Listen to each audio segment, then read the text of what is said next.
সদকায়ে ফিতর দেওয়া, ফিতরা দেওয়া, এটা হলো রমজানের শেষ নামক। এটা দিয়ে রমজান মাসকে আমরা বিদায় দিই।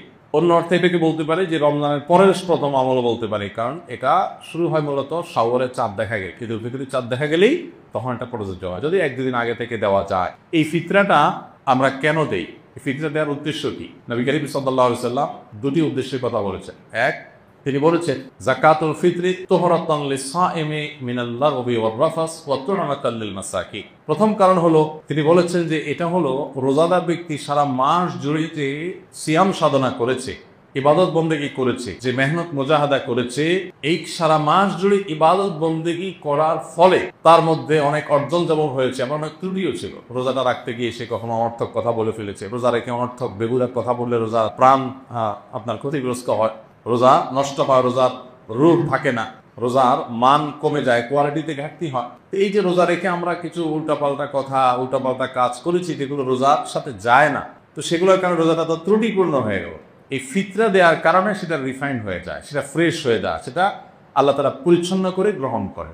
এই জন্য রোজার পুরা মাস, রমজানের পুরা মাস এবং সিয়ামের রুদ্রটিগুলোকে ফ্রেশ করে সেটাকে আল্লাহর কাছে কবুলযোগ্য করে দেয় হলো ফিতরা। খুব বড় একটা বিষয়কে। আর দ্বিতীয় উদ্দেশ্য হলো তু'মাতান লিল মাসাকিন, গরিব দুঃখীদের মধ্যে খাদ্য দান কর্মসূচি অংশ হিসাবে ফিতরা আল্লাহ তাআলা দিয়েছে। অর্থাৎ ইসলাম চায় যে ঈদের দিনটাতে অন্তত প্রত্যেক অভাবী মানুষের বাসায় খাবার থাকুক, কেউ যেন খাবারের কষ্টে না থাকে। এই জন্য ফিতরা আমাদেরকে পৌঁছাতে হয়। কখন পৌঁছাতে হয়? সেটা ঈদের চাঁদ দেখা যাওয়ার আগে থেকে। ফিতরা নিয়ে প্রতি বছরই অনেক আলাপ হয়, আমরা সেই দীর্ঘ আলাপে যাওয়ার সুযোগ সময় নাই। শুধু এইটুকু বলি, আমরা প্রায় সবাই আমরা ফিতরার সর্বনিম্ন পরিমাণটা দেওয়ার চেষ্টা করি। নবী করিম সাল্লাল্লাহু আলাইহি ওয়াসাল্লাম ফিতরার যে অপশনগুলো রেখেছেন সেগুলো কিন্তু বিভিন্ন রকম, ভ্যারাইটি আছে। সেখানে একটা অপশন আছে সর্বনিম্ন, সেটাই আমরা নেই। এবং প্রতি বছর আমরা খোঁজ করে যে ফিতরা এবছর কয় টাকা ধার্য হয়েছে, 115 টাকা, তো দিয়ে দিলাম, বেঁচে গেলাম। যদিও পুরো পরিবার তরফ থেকে দিতে হয়, পরিবারের কর্তা যিনি, তার ছেলে মেয়ে, তার স্ত্রী, এমনকি ছোট বাচ্চা কাচ্চা, তাদের সবার পক্ষ থেকে, তার একান্নভুক্ত জানা তার বাসার সদস্যের মতো, এমনকি যেই কাজের লোক, যারা বাধা কাজের লোক থাকে তাদের তরফ থেকে, এই সবার তরফ থেকে পরিবারের কর্তা দিয়ে দিবে। এখন সবাই দেখেন ফিতরা কত ধার্য হয়েছে। ভাই, ফিতরা সর্বনিম্ন যদি 1-150 বা তার সমমূল্যের খাদ্য হয়, তো ফিতরা সর্বোচ্চটা কিন্তু 1000, 2000 বা আরো বেশি হতে পারে। আপনি কিশমিশ যদি দিয়ে দেন তাহলে একরকম হবে, আপনি গম দিয়ে দিলে আরেক রকম হবে, খেজুর দিয়ে দিলে ভিন্ন রকম হবে। তো অনেকগুলো অপশন আছে। তো আমরা সর্বনিম্ন গমের আইটেমটা বেছে নিই, যেটা সবচেয়ে সস্তা, এটা দিয়ে আমরা দেওয়ার চেষ্টা করি। কারণ আপনি কিশমিশ যদি চিন্তা করেন তাহলে কিশমিশের কেজি কত আর গমের কেজি কত, অনেক বেশ কম হয়ে যাবে। এই জন্য আল্লাহ তাআলা যাকে যতটুকু সামর্থ্য দিয়েছেন তিনি সেইভাবে ফিতরা দিবেন। এবং ফিতরা হিসাবে যদি আপনি খাদ্য দেন অথবা নগদ টাকা দেন, আমার পরামর্শ হবে ওয়াজিব ফিতরা তো ওইটাতে আদায় হয়ে যাচ্ছে, যে কোনো সন্দেহ নাই। নফল হিসেবে যেহেতু ফিতরার উদ্দেশ্য গরিবের বাসায় খাবার পৌঁছানো, সেই যুগে নবী সাল্লাল্লাহু আলাইহি ওয়াসাল্লামের সময় গরিব শুধুমাত্র এই প্রিন্সিপাল ফুড এগুলোর উপর নির্ভর করত।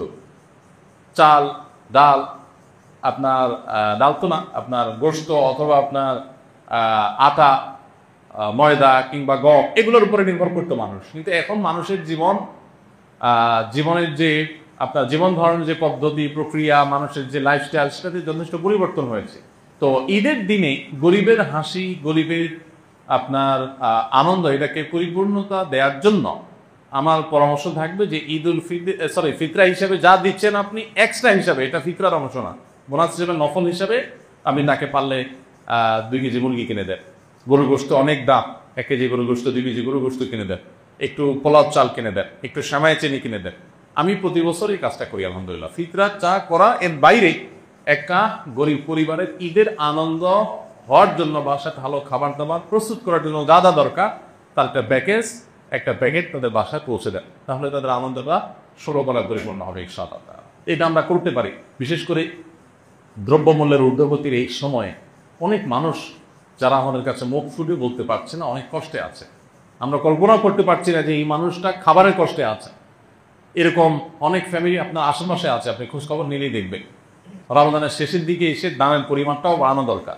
তারই অংশ হিসেবে আমরা ফিতরাটার পাশাপাশি আরও বিভিন্ন খাদ্য আইটেমগুলো গরিবের বাসা, বিশেষ করে ছোটো বাচ্চা কাচ্চা থাকে, তার জন্য ঈদের একটু কাপড় চোপড় পাঠায় দেয়। তাদের আনন্দটা যে কত বেশি হবে সেটা হয়তো আপনি লাখ টাকা দান করে কোনো সময় সেটা অর্জন হবে না। সবসময় নগদ টাকা দান করলে সব বেশি হয় তা কিন্তু না।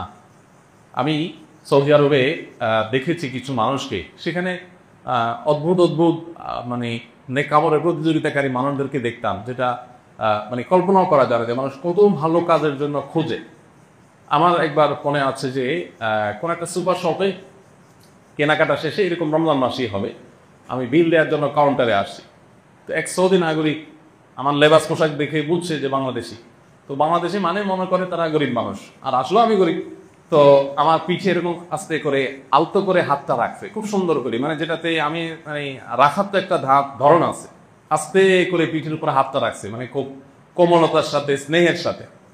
স্নেহের পরশতে হাতটা রাখলাম, আমি ফিরে তাকালাম, দেখি যে সৌদি নাগরিক, আমি চিন্তা। তো সে বলতেছে যে যদি তুমি মনে কিছু না করো, তোমার বিলটা আমি দিতে চাই। আমি দুনিয়ার বাজার করছি, হয়তো ঈদের জন্য বাজার দিচ্ছি, তো কয়েকশো রিয়াল হয়েছে। উনি বলেন যে যদি কিছু মনে না করো আমি দিতে চাই, হাদিয়া, গিফট, জাস্ট গিফট। কি বলা যায়, গিফট দিবে, নিষেধ করার কিছু নেই। বললাম ঠিক আছে, তখন উনি দিলেন। আমার কাছে আইডিয়াটা খুব ভালো মনে হলো। আপনি বাজারে চলে যান, বাজারে যে দেখবেন বহু মানুষ মাছ বাজারে কাচুমুচু করছে, ছটপট করতেছে, একবারে মাসালা কাছে আবারও মাসালা যায়, তার মানে বাজেটের সাথে তার চাহিদার বা প্রয়োজনের মিলাতে পারছে না বেচা। এই লোকটাকে ওরকম পেছন থেকে আলতো করে হাত বুলিয়ে তাকে একটু বলেন, ভাই আমি আপনার এই মাছের বিলটা দিতে চাই, দিকে আপনার মন হচ্ছে না।